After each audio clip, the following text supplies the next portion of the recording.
भाई 10 नंबर सियासत बताने लगा आपको क्या है। सुलवाएं जी, वो कहता था ना वज़ीरा बलोच केपी का कहता है, वो सहाफ़ी बैठे होते सामने 2 नंबर, तुम्हारी 10 नंबर सियासत है। मैं दिखाता हूं किस तरह। सुलवाएं जी जरा उसको।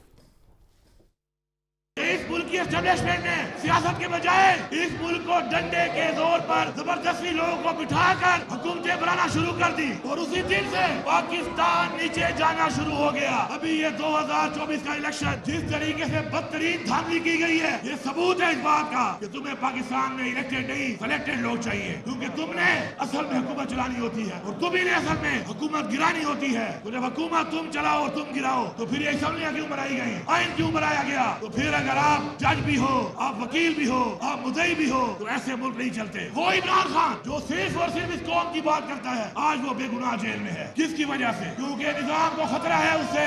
फैसला साजों को गुलाम चाहिए, लीडर नहीं चाहिए। इसलिए ये ऐसे लोगों को मुसल्लत करते हैं जो इनके जूते पालिश करें। अगर जूते पालिश करने वाले हमारी कौम के फैसले करेंगे तो हम गुलाम इब्ने गुलाम बनेंगे। अवाम की आवाज जिनके कानों में नहीं जा रही, इसका मतलब है कि वो अवाम के खैर ख्वाह नहीं है। हमारी लीडरशिप जेलों में, हमारे वर्कर जेलों में। आगे बढ़ो, मुत्तहिद हो जाओ, इकट्ठे हो जाओ और अपने आप को साबित करो कि तुम जब टकराओगे या पहाड़ को तोड़ूंगा या सर को तोड़ूंगा। वो वक्त करीब है कि हमारी जीत करीब है। इमरान खान हमारे दरमियान होगा, कोई उसको बंद नहीं कर सकता। वज़ीर आला केपी साहब, आपकी हसीन जुल्फों की कसम, ये जितनी आप बातें फरमा रहे थे ना, डंडे की जोर पे हुकूमत करते हैं, डंडे की जोर पे प्राइम मिनिस्टर आता है, डंडे की जोर उतारता है। ये सबसे पहले तो आप इमरान खान के मुतालिक बता रहे थे। डंडे की जोर पे 2018 में बाजवा साहब के साथ मिलकर आप आए, डंडे की जोर पे प्रेसिडेंट आया, डंडे की जोर पे वज़ीर आला पंजाब आया, डंडे की जोर पे आपने हुकूमत की, डंडे के जोर पे आपने पार्लियामेंटेरियंस को भेड़ बकरियों की तरह हांका, वोट ऑफ कॉन्फिडेंस लिया, बजट का वोट लिया, डंडे की जोर पे सुपर किंग बाजवा साहब से। लेकिन पॉइंट ये है, उसके बाद ऑब्वियसली आपने नाशुक्री की, उसके बाद आप फौज के खिलाफ हो गए। कोई बात नहीं, क्योंकि उन्होंने विड्रॉ कर लिया। फौज का भी कसूर है ऑब्वियसली कि भाई पहली बात तो आप लाते क्यों हैं, फिर लाते तो इनको गिराते क्यों हैं, तो गिराते तो फिर ये करते क्यों हैं। अब भी ये सिस्टम जो चल रहा है, इसके ऊपर बैरिस्टर अकील साहब, आप गंडापुर साहब की तरह कब फौज पे चढ़ दौड़ेंगे? क्योंकि जब अवाम आपसे पूछेगी कि इन 4 सालों में आपने ये ज्यादती कर दी, वो ज्यादती कर दी, ये कर दिया, तो आप भी गंडापुर, आपकी जुल्फे तो वैसी नहीं है, लेकिन आप भी गंडापुर साहब की तरह इस तरह ही बातें करेंगे। और दूसरा इसका भी जवाब दे दें कि जूते पॉलिश करने वाली जो उन्होंने बात कही और आपको गुलाम जो बताया, ये खुद भी पहले गुलाम थे गंडापुर साहब और इनके लीडर जो थे। तो ये आप कल ये तो नहीं कहेंगे कि जो गवर्नमेंट आपको गिरा के आएगी कि वो गुलाम है, वो जूते पॉलिश कर रहे हैं? क्योंकि आप पे भी ये इल्जाम इस वक्त ये लगा रहे हैं गंडापुर के, आप जूते पॉलिश कर रहे हैं, आप गुलाम हैं। जैसे कल ये जूते पॉलिश कर रहे थे, तस्वीर बांध रहे थे बाजवा साहब के तहरीक इंसाफ एंड कंपनी।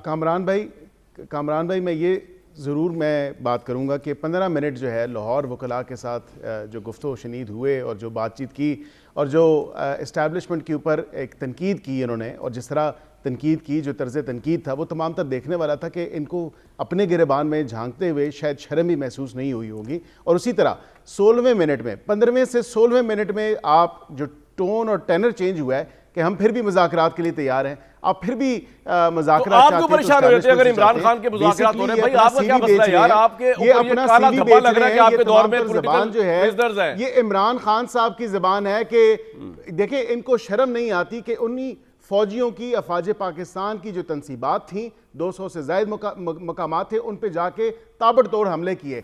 एक प्लानिंग के साथ इन्होंने वो तमाम तर जो है वो सिचुएशन 9 मई वाली की। जब 9 मई का अफसोसनाक वाकया हुआ तो ये नहीं कि उस पर ये माफी मांगे, कोई नदामत दिखाएं यार। ये उनको और फौज का मामला, भाई आपका मामला नहीं। मैं आपसे सिर्फ ये पूछ रहा हूं कि जब आप हुकूमत से अगर निकाले जाएंगे या निकल जाएंगे तो आप पर आप क्या करेंगे? आप भी गंडापुर बन जाएंगे? रखें, एक पॉलिसी नहीं है आपकी।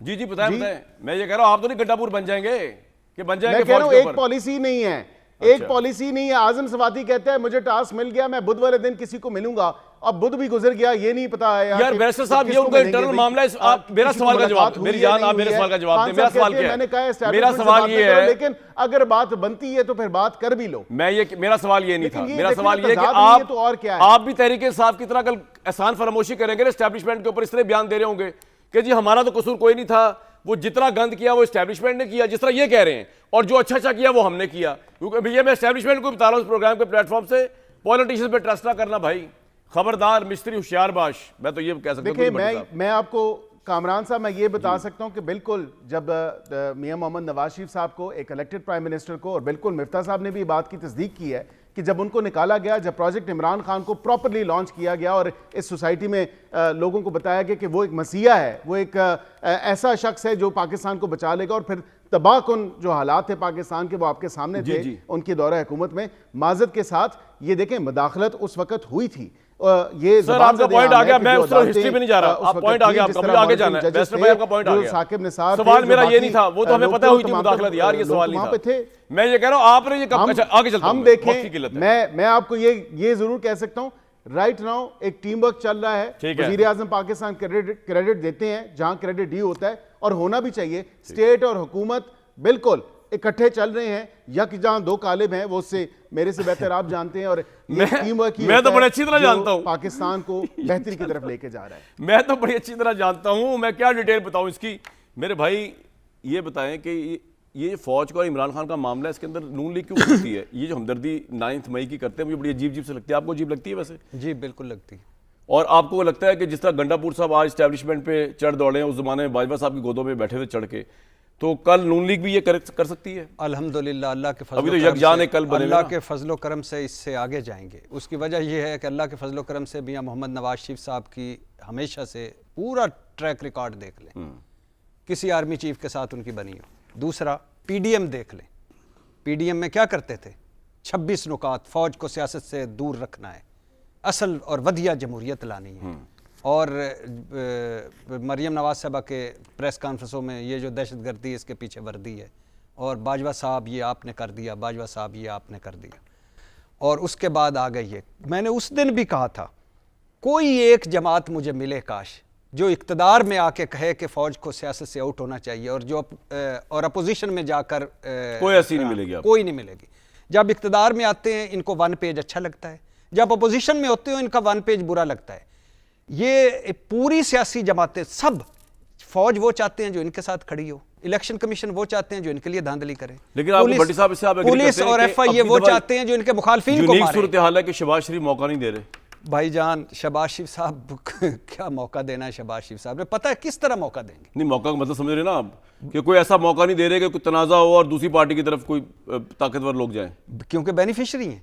नहीं, बेनिफिशियरी इमरान भी था, इमरान ने मौके पड़े थे, शहबाज साहब मौका नहीं देंगे, नवाज साहब ने बड़े मौके दिए। मैं कह रहा हूं भाई, शहबाज शरीफ साहब और इमरान खान को तो ना कंपेयर करें। नहीं, शहबाज साहब को नवाज शरीफ साहब से भी कंपेयर नहीं कर सकते, नवाज शरीफ साहब से भी नहीं कंपेयर कर